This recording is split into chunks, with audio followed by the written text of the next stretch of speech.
Assalamualaikum warahmatullahi wabarakatuh. Perkenalkan, nama saya Salti dari kelas 4P. Di video ini saya akan menjelaskan materi tentang konsep dasar sistem operasi. Konsep dasar sistem operasi adalah perangkat lunak yang mengontrol pelaksanaan program-program komputer, yaitu dengan mengatur waktu proses, pengecekan kesalahan, mengontrol input dan output, melakukan perhitungan, kompilasi penyimpanan, pengolahan data, serta berbagai bentuk layanan terkait.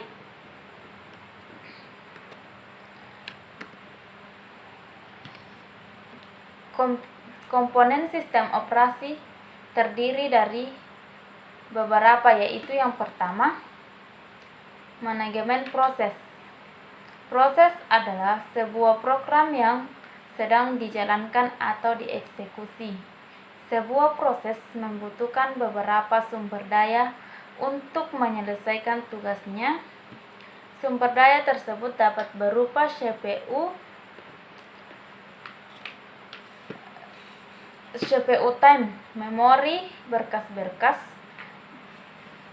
dan perangkat-perangkat I/O. Sistem operasi mengalokasikan sumber daya tersebut saat proses itu diciptakan atau sedang dijalankan.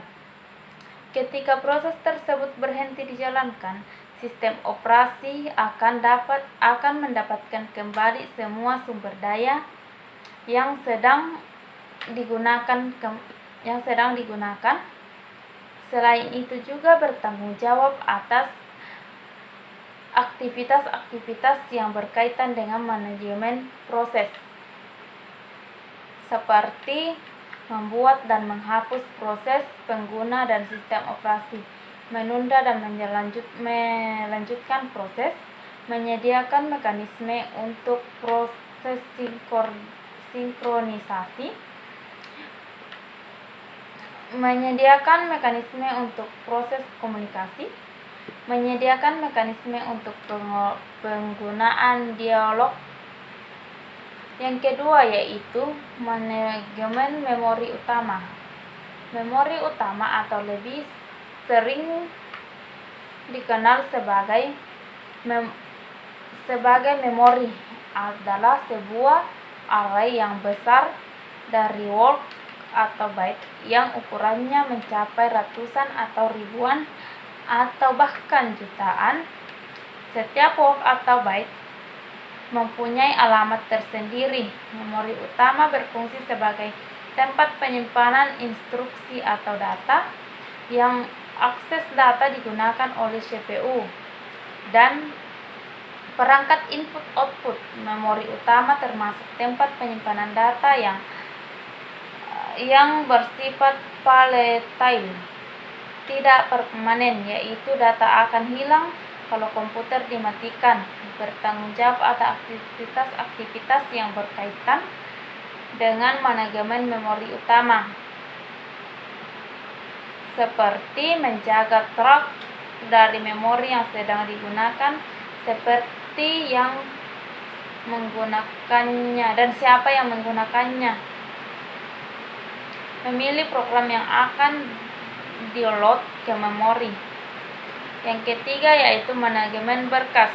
Berkas adalah kumpulan informasi yang berhubungan sesuai dengan tujuan pembuat berkas tersebut. Umumnya, berkas mempresentasikan program dan data. Berkas dapat mempunyai struktur yang bersifat hierarkis. Di elektronik volume, sistem operasi mengimplementasikan konsep abstrak dari berkas dengan mengatur media penyimpanan massa, misalnya tapes dan disk. Sistem operasi bertanggung jawab untuk aktivitas berikut yang berhubungan dengan manajemen berkas, seperti pembuatan dan penghapusan berkas, pembuatan dan penghapusan direktori, mendukung manipulasi berkas dan direktori, membackup berkas ke media penyimpanan yang permanen. Yang keempat yaitu manajemen input-output. Sering juga disebut dengan device manager, yang mana menyediakan device driver yang umumnya sehingga operasi I/O dapat seragam, membuka, membaca, menulis, dan menutup. Contohnya adalah pengguna menggunakan operasi yang sama untuk membaca berkas pada perangkat keras CD-ROM dan fotokopi disk. Yang kelima yaitu manajemen penyimpanan sekunder. Penyimpanan sekunder terjadi karena memori utama bersifat sementara dan kapasitasnya terlalu kecil. Maka untuk penyimpanan semua data dan program secara permanen, sistem komputer harus menyediakan penyimpanan sekunder untuk dijadikan backup memori utama. Contoh dari penyimpanan sekunder adalah hard disk, disket, dan lain-lain. Sistem operasi bertanggung jawab dalam aktivitas yang berhubungan dengan manajemen penyimpanan sekunder. Yang keenam yaitu jaringan. Sistem distribusi adalah kumpulan proses yang tidak berbagi memori atau clock. Setiap prosesor memiliki memori lokal masing-masing. Jaringan komunikasi sistem distribusi menyediakan akses pengguna ke bermacam-macam sumber daya. Yang ketujuh yaitu proteksi sistem. Proteksi berkenaan dengan mekanisme untuk untuk mengontrol akses yang dilakukan oleh program prosesor, pengguna sistem, maupun pengguna sumber daya. Mekanisme dari proteksi harus membedakan antara penggunaan yang sah dan yang tidak sah, spesifikasi kontrol untuk diterima, menyediakan alat untuk pemberlakuan sistem. Yang kedelapan yaitu Command Interpreter System.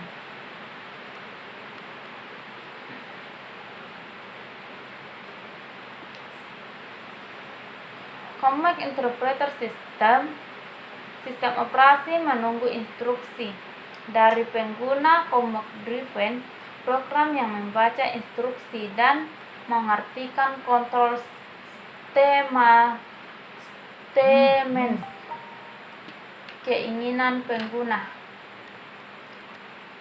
Bagian B, layanan sistem operasi. Layanan sistem operasi terdiri dari eksekusi program yang meload program ke memori yang menjalankan.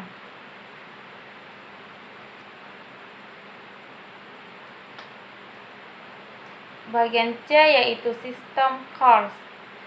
Sistem calls menyediakan antarmuka proses program yang sedang dijalankan dan sistem operasi. Biasanya tersedia sebagai instruksi bahasa rakitan dan beberapa sistem mengizinkan sistem calls dibuat langsung dari bahasa pemrograman tingkat tinggi. Selain itu, beberapa bahasa pemrograman tingkat tinggi, contohnya bahasa C dan bahasa C++, telah didefinisikan untuk menggantikan bahasa rakitan untuk sistem pemrograman. 3 metode umum digunakan dalam memberikan parameter kepada sistem operasi. Yang pertama melalui register. Yang kedua menyimpan parameter dalam blok atau tabel pada memori dan alamat blok tersebut diberikan sebagai parameter dalam register.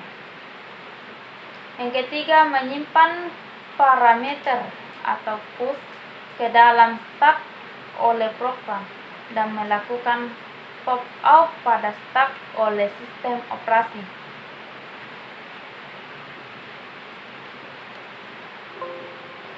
Yang terakhir yaitu struktur sistem. Struktur sederhana, dimulai dari sistem yang kecil, sederhana dan terbatas, kemudian berkembang dengan cakupan original. Struktur sistem disusun untuk mendukung fungsi yang banyak pada ruang yang kecil. Struktur sistem Unix terdiri dari dua bagian yang dikenal antarmuka dan device defaults dan program sistem. Yang kedua, pendekatan terlapis. Lapisan adalah implementasi dari objek abstrak yang merupakan